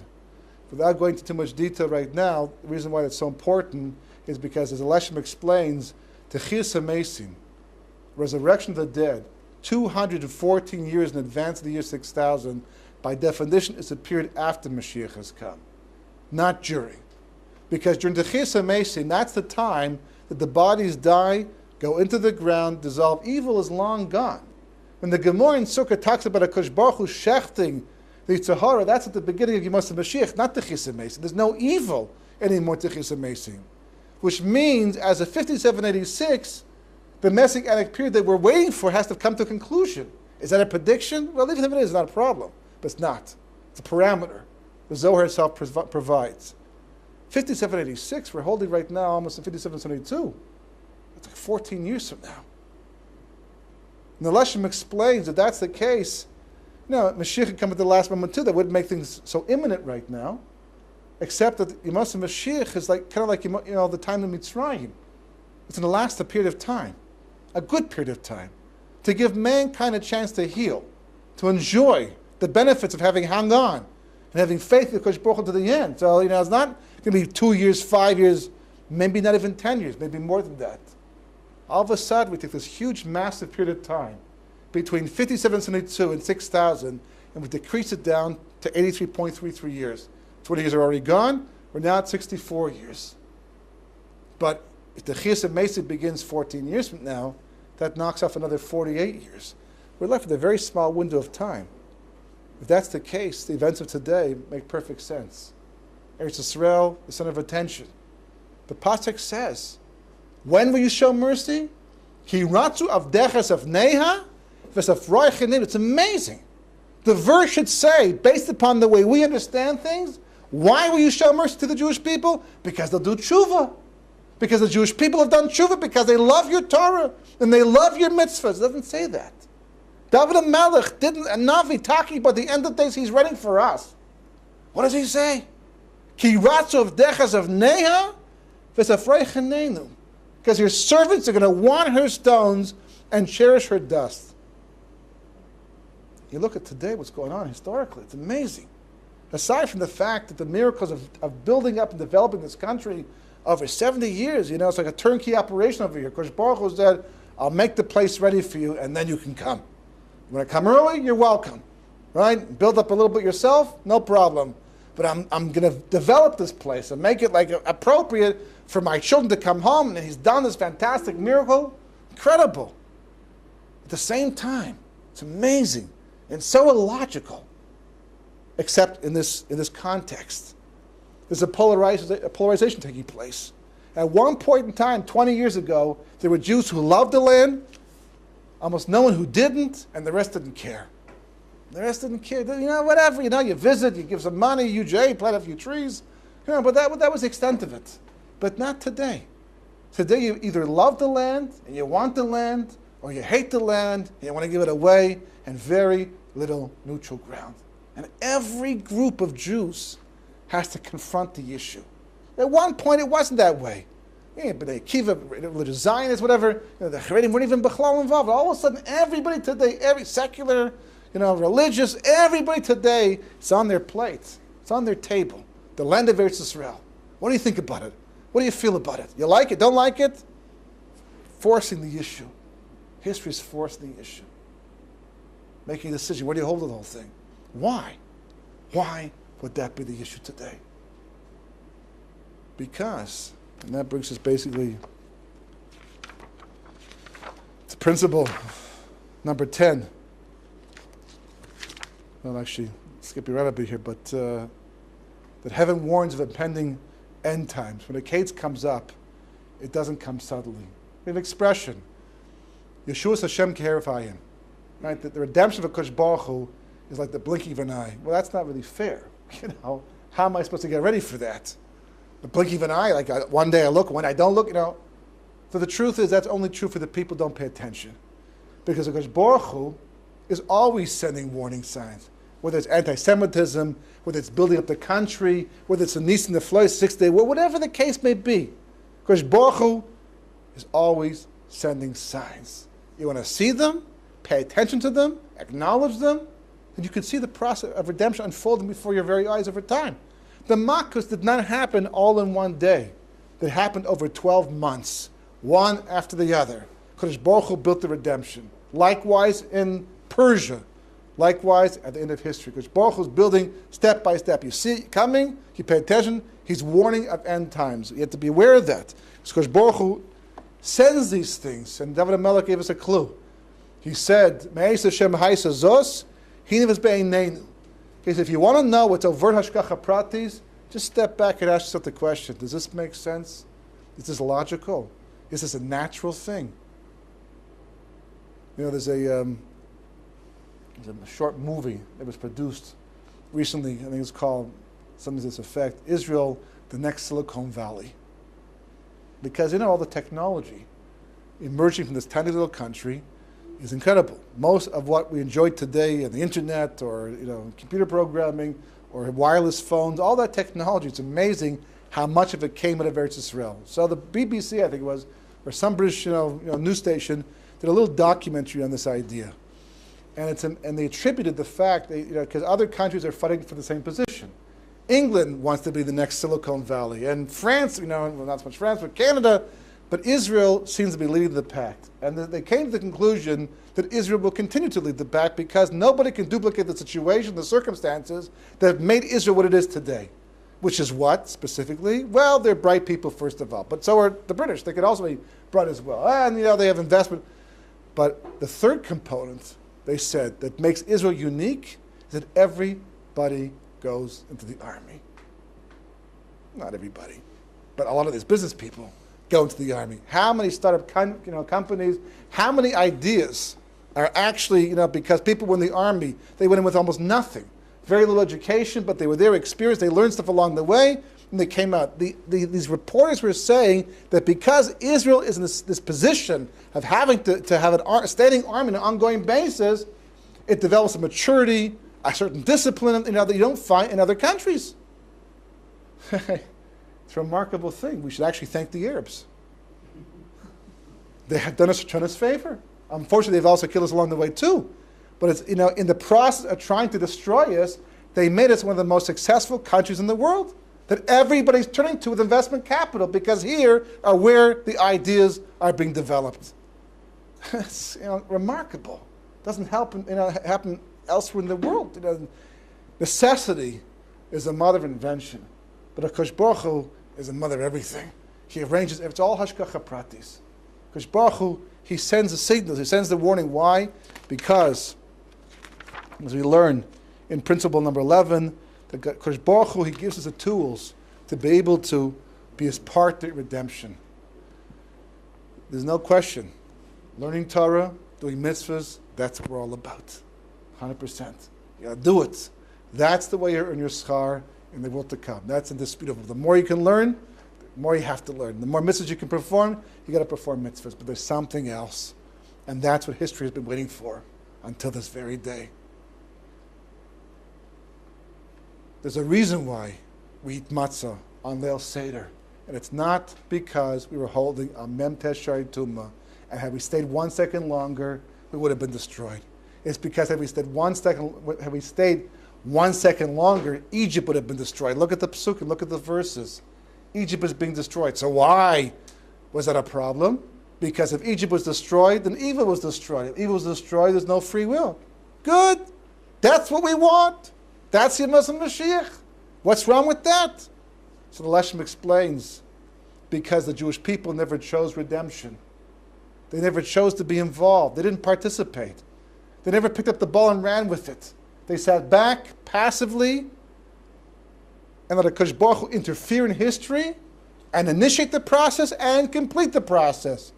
Because the Jewish people never participated as partners in the redemption process, history had to go on, free will had to go on, evil had to survive, the Jewish people had to leave. For 3,320 some odd years, Kodesh Baruch Hu has been waiting for partners to help him bring the redemption. Because he needs our help? No. As we see, he can do without us too. But a Mordechai gets the Geola named after him. He's held responsible. And that's what he says to Esther. You know, it's a time. The bricks are in the air. It's going to happen anyhow. The Geola is going to come. It's a promise. The only question is, do you want to put your hand underneath it? You want to be responsible? Or someone else, or die in the process, and somebody else will get the credit? Personally, I want to be involved in the process. And if I'm going to be involved in the process, you can be sure HaKadosh Baruch Hu will give us the tools to succeed. That's what told Mordechai what to do. That's how Mordechai was able to engineer the whole downfall of Haman. It wasn't just accidental. He knew if this is what HaKadosh Baruch Hu is doing, he's bringing the redemption, he's waiting for a partner, and I'm going to be that partner, he'll give me the tools to succeed too. They're all around us. The technology, the support, the finances, the money. One of the most remarkable things and the most frightening things has to be that today, more than any generation in the past probably, we have everything we need to bring the final redemption on our own. Because Baruch Hu, of course, gave it to us. He'll help us out. But technically speaking, the money, the brains, the wherewithal to do it, the technology, it's all there. We could actually do it. So why haven't we done it yet?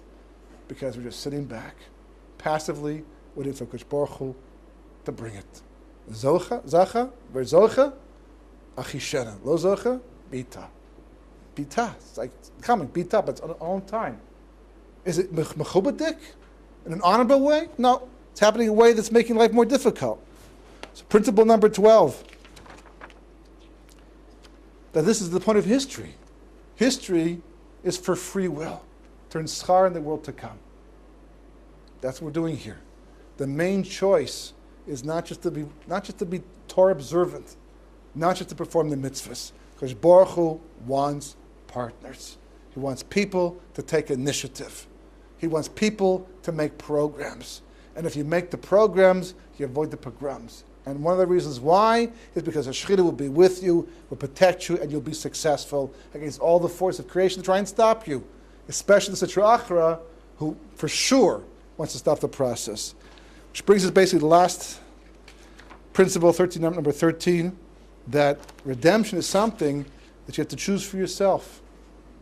You can't let others choose it for you.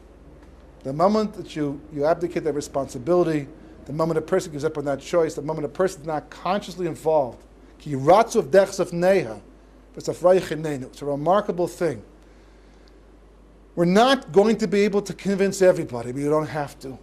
When Chizkiah was surrounded by Sancherif with 185,000 United Nations troops, literally, they came from all the nations around the area.